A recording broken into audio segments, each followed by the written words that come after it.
Les enfants, ça va bientôt être l'heure d'aller dormir. Et puisque vous avez été très sage, je me propose de vous lire un petit morceau du dictionnaire.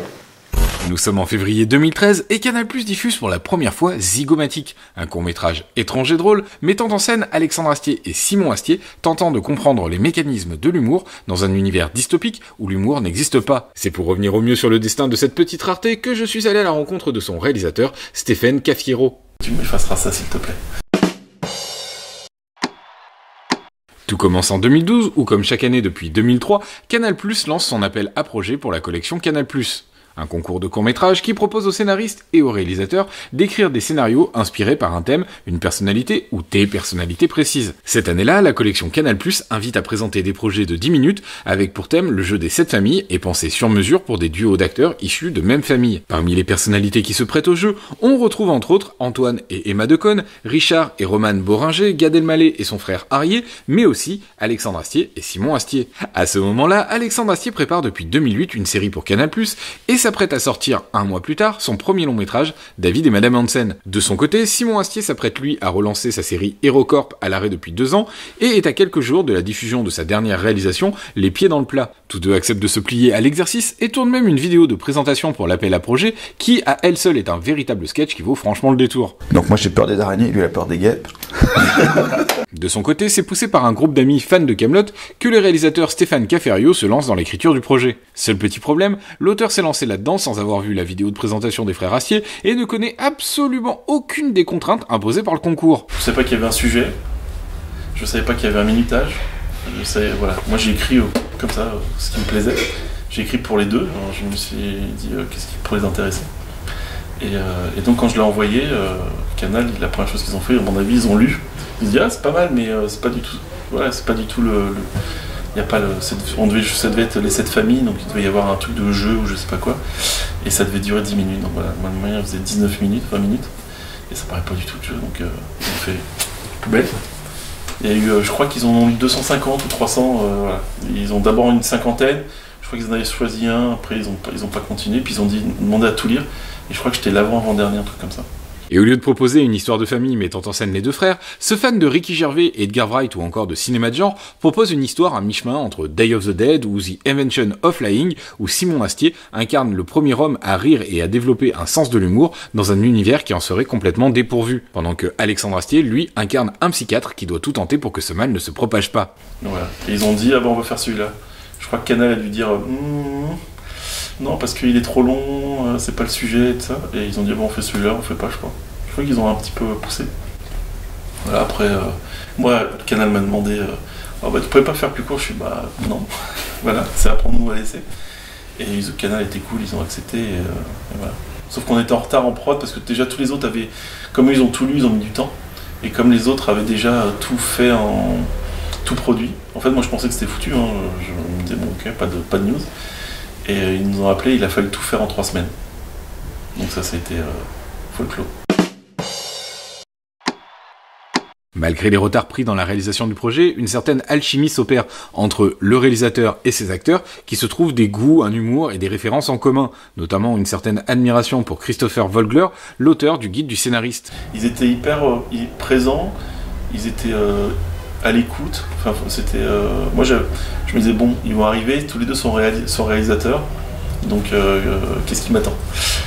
Et en fait ça s'est fait en très peu de temps. Je me rappelle, on a fait un premier rendez-vous, ils sont tous les deux au bureau et en 10 minutes c'était plié, ils étaient hyper ils étaient rassurés. Comment ça s'est fait? Je crois que oui, si je me rappelle, j'avais 12 post-it sur le mur de l'histoire et Alexandre est arrivé, la première chose c'est qu'il a compté les post-it et il a fait il y a 12 post-it. Et j'avais fait une conférence, j'ai dit oui, il y a 12 post-it. Il m'a dit, mais tu connais Christopher Vogler? Je dis bah oui. En fait, c'est son mentor. Il a appris, il a découvert l'écriture, je crois, avec lui. Et je suis allé voir sa conférence à lui. Et donc on a parlé de ça. Il dit ah ouais d'accord. c'était rassuré. Mais c'était vraiment par hasard, hein, j'avais pas prévu le coup. Petite anecdote amusante et moins anodine qu'elle en a l'air, le décor choisi par Stéphane Cafiero pour être la maison de Alexandre Astier à l'écran est la même maison que Alexandre Astier avait lui-même choisi de mettre en scène comme demeure de Isabelle Adjani quelques mois plus tôt dans son film David et Madame Hansen. Cette entente va permettre au film d'être tourné extrêmement vite et ce sans avoir à rogner pour autant sur la qualité. Et poussé par la vision précise de son réalisateur, le film se voit enrichi d'une mise en image élégante et d'une direction artistique atypique. Ouais, c'est un truc, l'image pour moi c'est un truc qui compte aussi beaucoup. C'est pas le principal mais ça compte aussi. Et pour raconter cette histoire-là, je trouve intéressant d'avoir une image très carrée, une image très propre, vu que ça parle d'une dystopie qui est sans humour, d'avoir une mise en scène qui le soit aussi en fait. Et avoir tous les costumes. C'est quoi un costume sans des gens qui n'ont pas d'humour? C'est quoi la vie? À quoi ça ressemble une maison de quelqu'un qui n'a pas d'humour? À quoi ça ressemble les soldats qui n'ont pas d'humour? Je n'ai jamais vu un cas pareil. Et après, quand on l'a tourné, on a vu que ça fonctionnait bien. Au montage, ça avait l'air de fonctionner. Je me disais, il y a quelque chose qui se passe. Mixage, la musique était super. Voilà, il y a une espèce de truc où les choses se passent plutôt bien. Et après, quand on l'a montré, ça a plutôt bien fonctionné aussi. Zygomatic est donc finalement diffusé en février 2013 sur Canal+, mais porté par l'enthousiasme autour du projet, le film va faire le tour des festivals du monde entier et connaître un important succès. Ouais, ça a pris, par tous les festivals où ça allait, ça prenait des prix. On a fait à Dijon, j'étais avec Simon qui est de Dijon, on a fait un amphithéâtre de 800 personnes. Il était hyper ému, Simon, il avait la larme à l'œil de voir tous les gens. C'est la première fois qu'il le voyait devant du public, et quand il voyait les gens se marrer, parce pour lui, c'était pas évident de jouer quelqu'un qui rigole, qui est marrant, parce que c'est assez dur à jouer. Par exemple, une crise de fou rire, c'est hyper dur à jouer. Et c'était super. Donc quand il voyait ça en grand écran, c'était devant un amphithéâtre rempli, c'était chouette. Et c'était fou en fait. Les gens, ils se marraient. Ils ont une capacité à faire rire les gens. Aussi, ils ont c'est là où on voit aussi tout le travail qu'eux ont fait en tant que comédiens et en tant que scénaristes et réalisateurs, ils sont hyper appréciés. En 2020, Zygomatic n'est plus visible que pour ceux qui ont jalousement gardé leur enregistrement de l'époque, et Canal+ le garde sous le coude dans l'espoir de pouvoir le programmer un jour dans le cadre d'une soirée spéciale, et pourquoi pas le jour où la série Vinzia de Alexandre Astier verrait enfin le jour. Après ce film, Stéphane Cafiero, le réalisateur, va lui être engagé sur différents projets qui le mèneront jusqu'à la série Irresponsable, certainement l'une des meilleures séries françaises ayant vu le jour entre 2009 et 2020, mais ça, c'est une autre histoire.